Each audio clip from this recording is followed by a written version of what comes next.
दीपक Bhardwaj murder case में बड़ी खबर आ रही है। सूत्रों के मुताबिक कल गिरफ्तार किए गए शूटर पुरुषोत्तम ने पुलिस को बताया है कि दीपक भारद्वाज की हत्या के लिए 2 करोड़ की सुपारी दी गई थी। पुरुषोत्तम ने किसी गुरु स्वामी का नाम लिया है। स्वामी पुरुषोत्तम के गांव का ही बताया जाता है। पुलिस पुरुषोत्तम के दावों की जांच कर रही। अब तक यह बताया जा रहा था कि कोई करीबी हो सकता है जिसने ये सुपारी दी हो, जिसने इन हत्यारों को कहा हो कि दीपक भारद्वाज की हत्या की जाए। अब जानना यह है कि स्वामी नाम का जो ये शख्स है, गुरु स्वामी नाम का जो ये शख्स है, उसका दीपक भारद्वाज से आखिर क्या लेना देना है। बड़ा खुलासा ये 2 करोड़ रुपए की सुपारी दी गई थी। पुरुषोत्तम जो कि मुख्य आरोपी है इस मामले में, जिसकी कल गिरफ्तारी हुई थी, उसने ये पूछताछ में खुलासा किया है।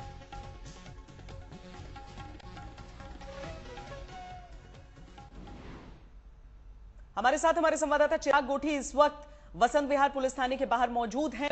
जो पूछताछ चल रही है उसके अहम पहलुओं पर नजर बनाए हुए हैं। चिराग, क्या ये शख्स कौन है, कुछ समझ में आया है अभी तक? क्योंकि बताया यही गया कि कोई करीबी है जिसने सुपारी दी। अब ये करीबी अगर है तो क्या ये परिवार वाला है, क्या ये कोई फैमिली फ्रेंड है, या किसी के कहने पर इसने सुपारी दी?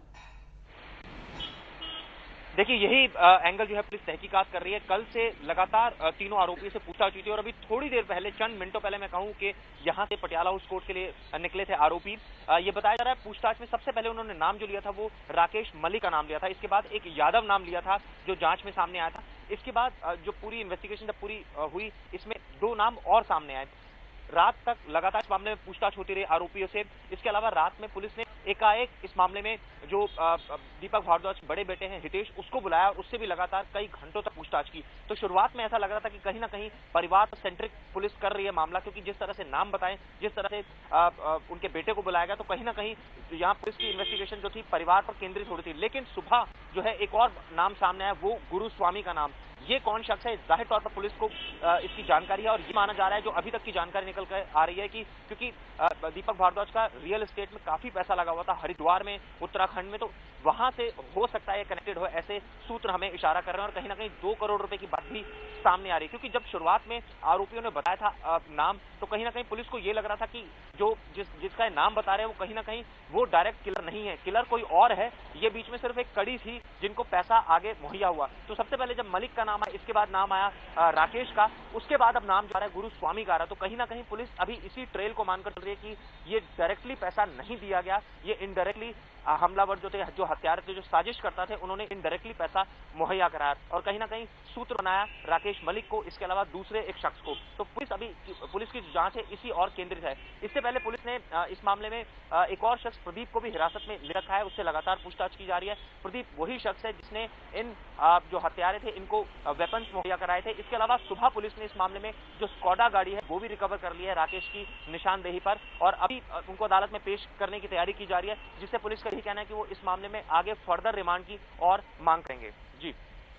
जी, वाकई चिराग, जिस तरीके से आप कह रहे हैं, गुरु स्वामी एक अचानक नया नाम आया है। पुलिस अभी तक कह रही थी कि कोई परिवार का एंगल हो सकता है, हालांकि वो खुलकर नहीं कह सकते हैं जब तक कोई जांच पूरी सामने न आ जाए, पूछताछ में ये बात स्पष्ट न हो जाए। तो ये नया नाम अब सामने उछलना, हम समझ सकते हैं कि सिर्फ परिवार नहीं, मुमकिन है कि जो व्यापारिक रंजिश है, व्यावसायिक रंजिश है, उसका भी एंगल यहां पर हो सके, और जरूरी नहीं है कि वो करीबी ही हो।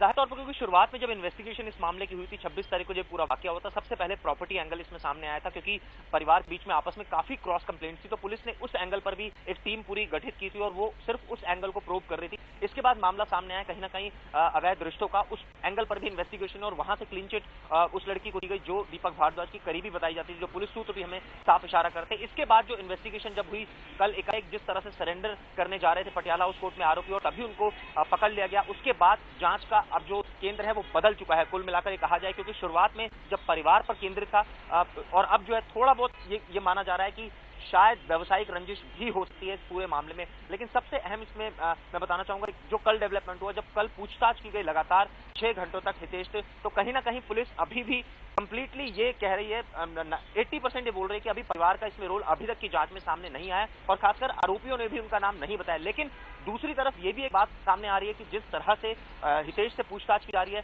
तो कहीं ना कहीं इसको रूल्ड आउट अभी पूरी तरह से तो नहीं किया जा सकता। लेकिन जिस तरह से गुरुस्वामी का नाम अब सामने आ गया है, ये कौन शख्स है, ये अभी तक इसके बारे में ज्यादा जानकारी पुलिस नहीं दे रही है। लेकिन इतना साफ हो गया है कि कहीं ना कहीं हरिद्वार और उत्तराखंड तक इस पूरे मामले के तार जुड़े हैं, क्योंकि शुरुआत में न केवल दिल्ली में कई जगह छापेमारी की गई, इसके अलावा हरियाणा में कई जगह छापेमारी की गई, इसके अलावा उत्तर प्रदेश के कई जिलों में छापेमारी की गई और दर्जनों लोगों को हिरासत में लिया गया, उनको छोड़ा भी गया, क्योंकि पुलिस न केवल आरोपी के मोबाइल फोन रिकॉर्ड ट्रैक कर रही थी, आरोपी की पहचान तक साफ हो गई थी, इसके अलावा जो इनके रिश्तेदार थे वहां तक पुलिस पहुंच गई थी। और कई जगह ऐसे भी मौके आए, पुलिस जिस मौके पर पहुंची और जब आरोपी को धर दबोचने के लिए बिल्कुल ये कहा जाए कि उनकी पकड़ में था, अंत में उनको जो है वो कहीं ना कहीं झटका लगा और कल किरकिरी पुलिस की होते होते कहा जाए कि बच गई, जब जिस तरह से आरोपी वकील के थ्रू सरेंडर करने जा रहे थे अदालत में, और उससे पहले पुलिस ने उनको धर दबोचा।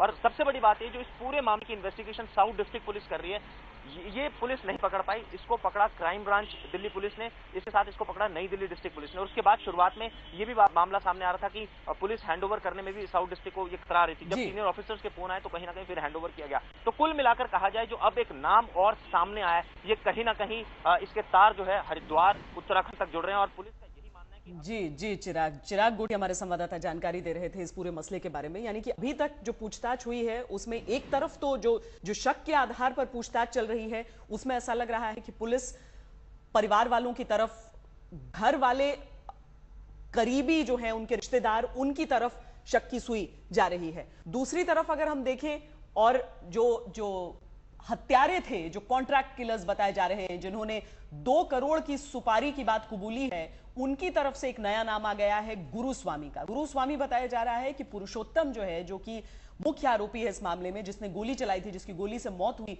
दीपक भारद्वाज की, उसके ही गांव का रहने वाला है गुरुस्वामी। अब ये शख्स कौन है, उसका क्या इंटरेस्ट हो सकता है दीपक भारद्वाज के कत्ल में, इन सारी चीजों की तफ्तीश करनी होगी पुलिस को, और तभी जाकर मामला सामने आएगा कि वाकई ये किसी करीबी की करनी है या फिर ये कारोबारी रंजिश का मामला है।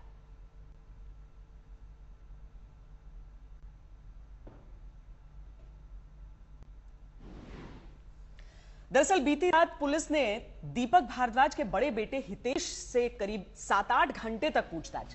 पुलिस को शक है कि इस केस में दीपक के घर वालों का हाथ हो सकता है।